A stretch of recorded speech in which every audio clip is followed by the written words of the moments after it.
Bonjour à tous et bienvenue dans mon studio nomade ici à Rio de Janeiro. Je suis Sébastien Lièvre, je suis naturopathe depuis une vingtaine d'années. J'encadre le jeûne depuis 13 ans, mais je jeûne depuis l'âge de mes 23 ans. J'ai dû voir à peu près 1500 personnes jeûner autour de moi, que j'ai encadré. Donc autant vous dire que le jeûne, je l'ai vu sous beaucoup d'angles différents. Et aujourd'hui, ce que je vous propose, c'est de parler du jeûne, mais avec des questions que vous vous posez et auxquelles je vais répondre. Ce sont des questions que souvent vous avez en tête, les personnes n'osent pas trop en parler, le jeûne c'est encore un petit peu tabou, et pourtant, il y a très longtemps, eh bien, c'était un des outils les plus simples que l'on pouvait utiliser pour revenir sur des points d'équilibre. J'étudie la médecine taoïste chinoise depuis aussi l'âge de mes 24 ans, donc ça aussi, les notions d'équilibre, c'est très important, et à l'heure actuelle, je ne connais pas grand chose de meilleur que le jeûne pour retrouver ces points d'équilibre. Voilà, ça c'était pour poser le décor. Maintenant, nous allons revenir à vos questions. Est-ce que je suis trop âgé pour jeûner? Eh bien, pour jeûner, non, il n'y a pas vraiment d'âge. La question primordiale va être la question de l'énergie. J'ai fait jeûner, je me souviens, un couple de 80 ans qui jeûnait pour la première fois. Ça s'est très bien passé. Mais par contre, quand je les ai eus au téléphone, parce que dans ces cas-là, j'essaye de poser quand même plus de questions pour savoir qui sont ces personnes, eh bien, je me suis rendu compte que oui, il y avait une bonne énergie, ils avaient une bonne hygiène de vie et il n'y avait aucune raison que le jeûne puisse être un souci pour eux. Donc voilà, vous pouvez jeûner à n'importe quel âge. Quand vous êtes très jeune, il peut arriver dans les cas d'accident que la jeune personne soit obligée de jeûner. Donc même le jeûne pour les personnes qui sont relativement jeunes, il peut exister aussi. Je ne vais pas inciter des jeunes enfants à jeûner, ça c'est hors de question. Mais par contre, il y a déjà des jeunes de 17, 18 ans qui étaient venus accompagnés de leurs parents, de leur propre volonté. Nous sommes bien d'accord, ce n'était pas la volonté des parents de tirer quelqu'un. Et l'expérience s'est très bien passée. Une semaine de jeûne, parce que là je vous parle d'une semaine de jeûne, ça ne va pas bouleverser votre système intérieur au point de créer des complications énormes. Je reviendrai à la fin sur les contre-indications du jeûne qui ne sont pas hyper nombreuses et qui sont surtout très logiques. Donc voilà, on peut jeûner à tout âge parce qu'on va laisser le corps se reposer pour récupérer des forces et surtout réorganiser tout ce qui est à l'intérieur. Je vous ferai une autre vidéo sur le jeûne, son mode de fonctionnement, sa physiologie. Aujourd'hui, je vais juste me concentrer sur vos questions pour que vous soyez un peu plus rassurés sur ce genre de choses. D'ailleurs, je vous incite vraiment à regarder le film d'Arte qui a eu lieu il y a 7-8 ans, Le jeûne, une nouvelle thérapie. Et puis là, vous allez avoir des médecins allemands, russes, américains qui vous parleront du jeûne. Et si un vrai système médical bien dur, ça vous fait du bien de l'entendre, eh bien allez voir cette émission d'Arte, je vous mets un petit lien et vous serez totalement rassurés. Ensuite, vais-je être malade et faible pendant le jeûne? Alors, ce qu'il faut bien comprendre, c'est qu'avant le jeûne, vous avez une semaine de descente alimentaire. Cette descente alimentaire n'est pas une restriction alimentaire, c'est changer ce que vous allez manger. Vous allez manger beaucoup plus simple. Ça ne veut pas dire que vous allez manger que des légumes, mais vous allez pouvoir manger des céréales complètes, des choses comme ça, mais vous allez retirer, par exemple, le sucre, la viande pardon, très rapidement. Et ce qui va permettre à votre corps de fonctionner déjà dans un autre mode et d'enclencher des systèmes d'élimination bien avant cette semaine du jeûne. Donc généralement, les personnes perdent un petit peu de poids aussi avant cette semaine de jeûne parce que tout simplement, ils modifient leur régime alimentaire et le corps sort les poubelles et commence à faire le ménage. Ce qui fait que quand il y a une bonne descente, eh bien le jeûne de 7 jours, j'insiste toujours, je parle d'un jeûne de 7 voire 14 jours, eh bien il n'y a aucun problème. Au niveau des symptômes, vous n'aurez pas ou peu de symptômes qui vont arriver pendant votre semaine de jeûne, tout simplement parce que votre corps a déjà fait un grand travail. Les personnes qui ne font pas une bonne descente alimentaire, ils peuvent avoir un peu mal à la tête et des choses comme ça. Les migraineux, par exemple, ne font pas de migraine pendant le jeûne, mais il est possible qu'ils aient des petites choses qui se passent dans leur semaine qui précède. Donc, être avec plein de pathologies pendant le jeûne, c'est non. Que vous ayez un petit bobo qui va monter et repartir tout de suite, ça, oui. Je prends l'exemple des jeunes femmes qui font des cystites, par exemple. Eh bien, lors des premiers, deuxièmes jours du jeûne, elles vont sentir comme si la cystite allait se redéclencher. Et en fait, la cystite repart aussi vite qu'elle est arrivée. Donc, des symptômes antécédents qui remontent un peu, ça arrive. C'est le travail du corps qui se fait sûrement sur ces points-là et qui les montre du doigt. Mais vous n'allez pas déclarer des pathologies pendant le jeûne. Ensuite, est-ce que je vais être complètement faible? Eh bien, pendant le jeûne, ce que je vous invite à faire généralement, eh bien, c'est de marcher à peu près 8-9 km par jour. Au-delà de 9, ça fatigue un peu le corps. 6, des fois, c'est pas suffisant pour prendre l'air et bien se mettre en activité. Et eh bien, tout le monde arrive à marcher. Il y a peut-être une personne un jour qui est plus fatiguée et elle est invitée à rester tranquille, à s'écouter, se reposer avec un bouquin dans une chaise longue. Et ça, c'est super pour elle et c'est très bien. Mais sachez qu'en état de jeûne, vous pouvez assumer une activité. D'ailleurs, si un jour vous n'avez plus à manger et que vous êtes en état de jeûne, vous allez chercher. Donc le corps a bien fait des choses. Il permet un exercice non explosif qui permet justement de chercher à manger. Donc toute personne qui vous dit « Ah, mais tu vas faire de l'exercice et jeûner, c'est hallucinant, c'est dingue », eh bien non, c'est logique. La nature, normalement, le jeûne, il est là en cas d'accident, en cas de manque d'alimentation. Dans ces cas-là, vous allez jeûner. Et si vous avez un manque d'alimentation, il faut chercher. Donc ne vous inquiétez pas, l'exercice physique fait partie des possibilités du jeûne. Et ce n'est pas la première fois qu'on a des groupes, il y a un groupe de médecins en France qui a fait 100 km pour marcher en jeûnant et montrer que oui, c'est possible. Donc ne vous inquiétez pas à ce niveau-là. Par contre, votre énergie va être divisée par, allez, on va dire peut-être un petit peu de moitié. Pourquoi? Parce que votre corps se met à l'économie.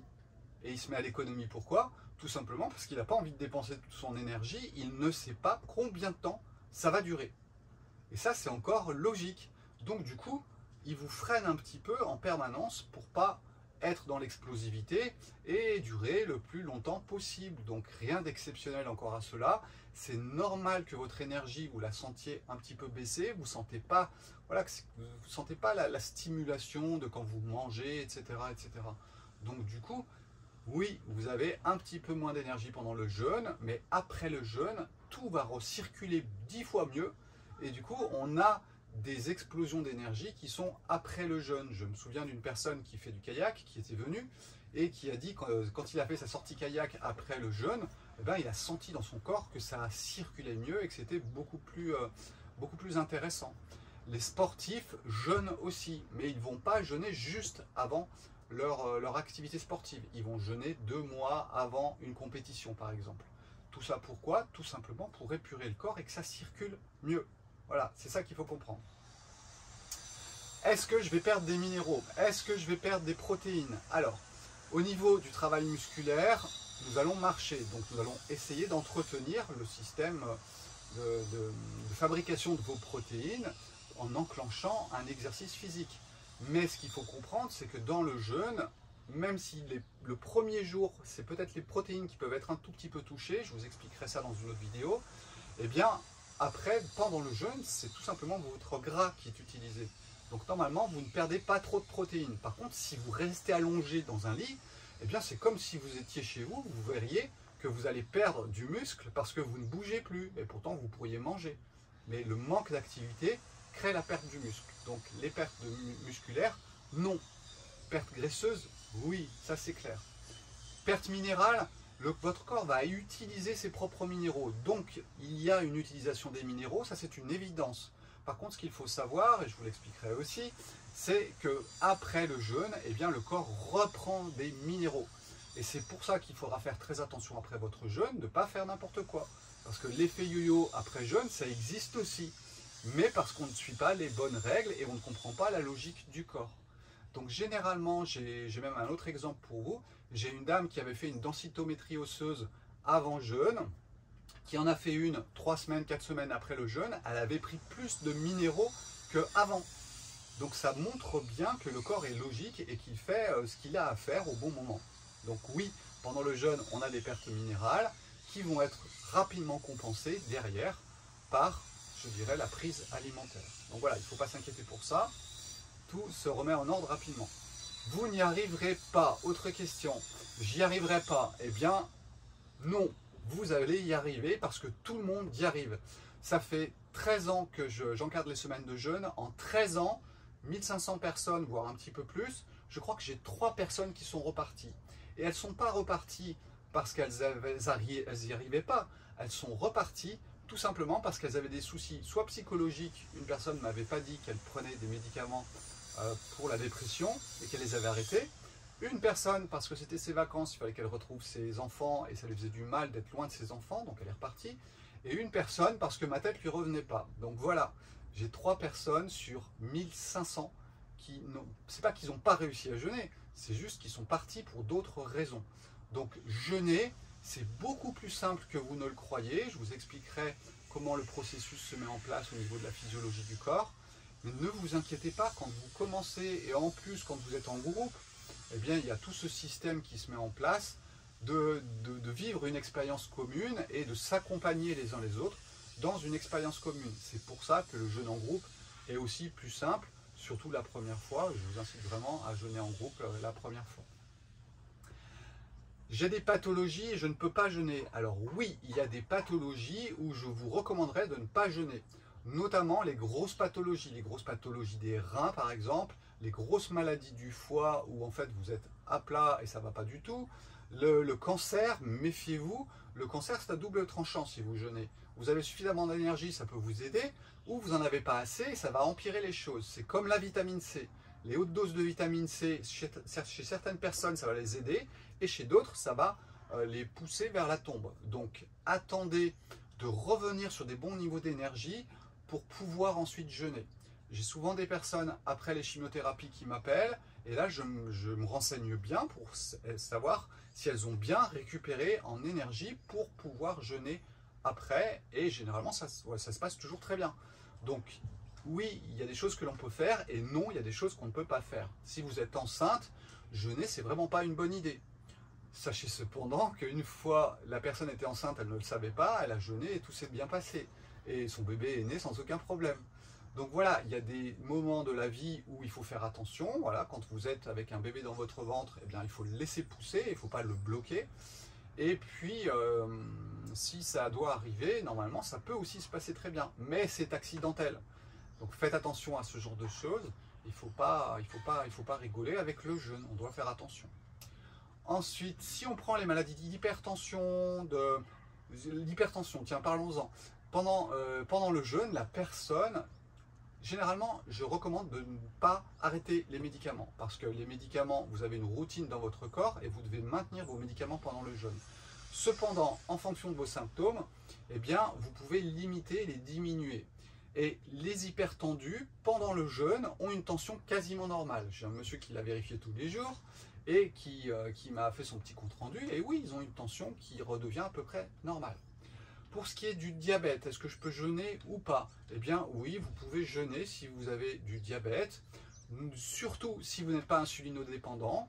Il y a un monsieur, ça date de l'année dernière, qui est venu, il a déclaré un diabète, donc non insulinodépendant, et il a jeûné immédiatement derrière. Eh bien en fait, le diabète a disparu. Alors après, il s'est dit, ah le jeûne ça marche, du coup il a jeûné plusieurs fois de suite.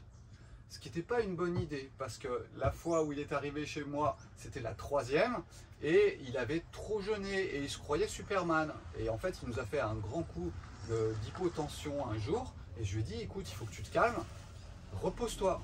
Parce qu'à jeûner trop souvent, normalement, vous n'êtes pas fait pour jeûner tout le temps. Quand on parle du jeûne intermittent, c'est différent. C'est une période de la journée où vous ne mangez pas, mais ce n'est pas un jeûne complet de plusieurs jours.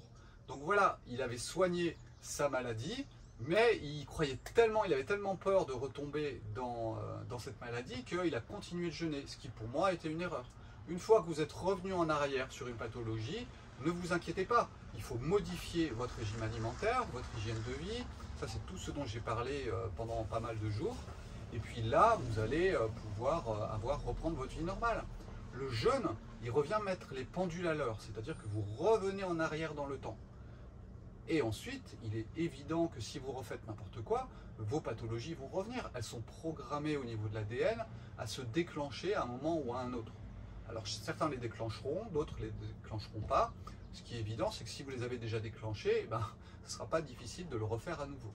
Donc le jeûne, dans ce cas-là, il existe, mais il sera plus sur une forme d'entretien, une fois par an. Et je pense que 90% des personnes que je croise jeûnent à peu près une fois par an.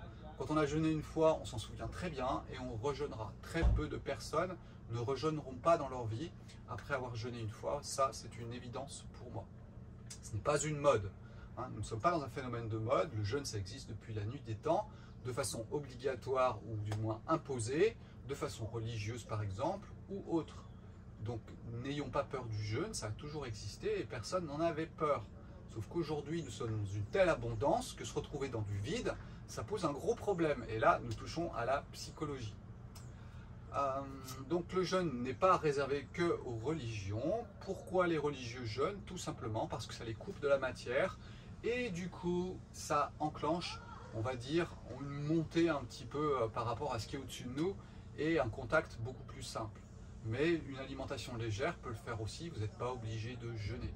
Mais ça fait partie des pratiques religieuses pour toucher à quelque chose. Je suis trop maigre, je ne peux pas jeûner. Alors c'est pas vrai, regardez, moi je suis pas très gros, 1m83 et 64 kg, donc pas avec une grosse constitution. Généralement les gens qui sont maigres en fait ont des mauvaises assimilations. Donc ils sont nés avec une assimilation pas au top, et du coup ils n'ont pas pu construire un système, une ossature forte, complète, et du coup voilà, c'est comme ça qu'ils peuvent des fois manger beaucoup et puis ils grossissent pas. Donc le fait d'être maigre n'est pas une contre-indication au jeûne, voire même elle pourrait être une indication. Si vous vous sentez bien, voilà, moi je me sens toujours bien, je peux faire plein de sports, mais oui, je suis pas très gros. Voilà. Mais quand je jeûne, eh bien, je vais perdre beaucoup moins que des personnes qui ont beaucoup à perdre. C'est la seule différence. Après, quand je me regarde, je me dis, ah ouais, il est temps que je me remplume. Mais si vous voulez, ça ne m'empêche pas de jeûner, voire même ça m'apporte aussi des choses dans mon assimilation qui va mieux fonctionner après un jeûne. Donc voilà, il faut vraiment bien comprendre les mécanismes physiologiques du corps et entrer dans cette logique. Arrêtez de croire tout ce qu'on vous raconte, pensez par vous-même en étant logique et simple. Si vous partez dans la complexité, vous allez vous perdre. Restez simple, et c'est vraiment ce que j'essaye de vous donner très régulièrement. Restez dans la simplicité et la logique de la vie, des cycles, et vous verrez que tout fonctionne très très bien. Alors d'autres questions, il pourrait y en avoir plein. Je vous invite vraiment à me les poser dans les commentaires et j'y répondrai bien sûr très simplement. Si ça demande un petit peu plus, je ferai un petit condensé de toutes les questions que vous aurez posées et hop, je ferai une petite vidéo par rapport aux questions que vous aurez posées, ce qui sera beaucoup plus simple aussi. Sachez que je retourne en France pour 3 mois, fin avril, mai, juin, jusqu'à début juillet. Si vous avez envie de tenter l'expérience en Bretagne, dans une très belle maison qui est au bord des falaises, je pense qu'on a la plus belle vue de Vannes, ou du moins d'un endroit qui est Saint-Gildas-de-Ruz, qui est à côté de Vannes, et bien voilà, vous êtes les bienvenus. J'organise 4 semaines de jeûne, pas 4 semaines d'affilée, mais bien vous pouvez choisir une semaine comme vous voulez. Passez sur mon site sebastienlièvre.com, vous aurez toutes les informations. N'hésitez pas à me contacter par mail, par téléphone, par WhatsApp, et je répondrai bien sûr à vos questions. Il reste encore des places, même si ça commence à se remplir. Ne tardez pas trop. Et voilà, au plaisir de se retrouver en Bretagne pour expérimenter cela. Et puis, je vais vous faire une vidéo sur la physiologie du jeûne, qui aussi va vous apporter des billes, quelque part pour vous rassurer, dans le sens où vous avez un programme qui existe à l'intérieur de votre corps et qui s'enclenche parfaitement au bon moment, même si vous n'avez jamais jeûné. Voilà, c'est prévu par la nature. Passez une excellente journée, à bientôt pour une nouvelle vidéo sur un autre sujet, peut-être la psychologie ou la quarantaine. Tiens, je vous ai fait la cinquantaine et 60, j'ai l'expérience de la quarantaine, je pourrais en parler aussi. À bientôt, ciao ciao, portez-vous bien.